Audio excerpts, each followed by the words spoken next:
ইফতাৰ কৰিবলৈ অহাই কাল হ'ল ইনজামামুল হকৰ লগত। বৰপেটা ৰোডৰ বালাভিটা বজাৰত ভয়ংকৰ পথ দুৰ্ঘটনা, এজন 11 বছৰীয়া কিশোৰৰ মৃত্যু হয়। মৃত্যু হোৱা কিশোৰজনৰ নাম বালাভিটা গাঁৱৰ ইউছুফ আলীৰ পুত্ৰ ইনজামামুল হক বুলি জানিব পৰা গৈছে। খোজকাঢ়ি ইনজামামুলে ইফতাৰ কৰিবলৈ অহাৰ সময়তে এই কৰুণ ঘটনা সংঘটিত হয়। এখন বালিভৰ্তি কঢ়িয়াই লৈ অহা AS15AC4478 নম্বৰৰ ট্ৰেক্টৰে সংঘটিত কৰিছে এই দুৰ্ঘটনা। দুৰ্ঘটনা সংঘটিত কৰিয়েই ঘটনাস্থলীৰ পৰা তৎক্ষণাত পলায়ন কৰে ট্ৰেক্টৰখনৰ চালকজন। ঘটনাস্থলীত উত্তপ্ত পৰিস্থিতিৰ সৃষ্টি হৈছে। বৰপেটা ৰোড আৰক্ষী ঘটনাস্থলীত উপস্থিত হৈ তদন্ত আৰম্ভ কৰিছে। বেকী নদীত দিনে ৰাতিয়ে অবৈধভাৱে খনন কাৰ্য, ট্ৰেক্টৰ আৰু ডাম্পাৰৰ অটপালিত সংঘটিত হৈছে এই ভয়ানক কাণ্ড। অবৈধ বালি খনন কাৰ্যৰ বিৰুদ্ধে অসম চৰকাৰে উচিত ব্যৱস্থা ল'বলৈ ৰাইজে দাবী জনায়। সৰভোগৰ পৰা ৰমেশ তালুকদাৰ ৰিপৰ্ট, 8 নিউজ।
কিন্তু দালালের লগত জড়িত আছে দালালবিলাকে আমি সব কোনেই গাড়ি চলাই আছে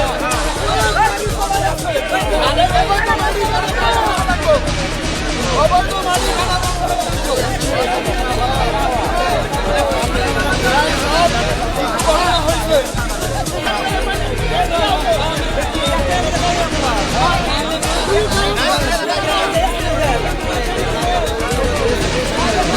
নমস্কাৰ ল'ৰাজনৰ নাম ইন্দ্ৰমূল হক ঘটনাটো মানে যিটো হ'ল মানে এটা এক্সিডেণ্ট হ'ল এটা মৰ্মান্তিক ঘটনা মানে অলপ আগৰ মতে ইফতাৰৰ সময়ত মানে সন্ধিয়া হৈ আছে আৰু 10-15 মিনিট পিছত আমাৰ ইফতাৰ খোলা হ'ব যিটো আমি ৰমজানৰ ৰোজা ৰাখোঁ ইফতাৰৰ প্ৰায় 10 মিনিট আগতে মানে এইটো এটা এক্সিডেণ্ট হ'ল ল'ৰাজন আহোঁতে এটা তীব্ৰবেগী ট্ৰেক্টৰে আহি তাক খুন্দিয়াই দি কেনে একদম মানে তাৰ স্পট ডেথ হৈ গ'ল আৰু তাৰ মৃত্যুবৰণ কৰিল। কি নাম?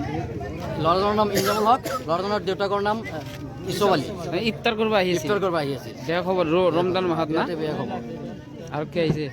আৰক্ষী বিষয়া আহিছিল আমাৰ বৰপেটা ৰোডৰ আৰক্ষী বিষয়া আহিছিল আমাৰ ফৰেষ্ট অফিচৰ বিষয়বিলাকো আহিছিল। ট্ৰেক্টৰ চলি থাকে নেকি? ট্ৰেক্টৰ চলি থাকে গোটেই ৰাতি দিন চলি আছে ইয়াতে যেতিয়া নেকি সন্ধিয়া হয় সন্ধিয়া হোৱাৰ পিছত একদম ৰাতি একদম 3টালৈকে চলি থাকে কিন্তু ল'ৰা ছোৱালীবিলাকৰ বালা পিঠা হয় এইটো বালা পিঠা হয়।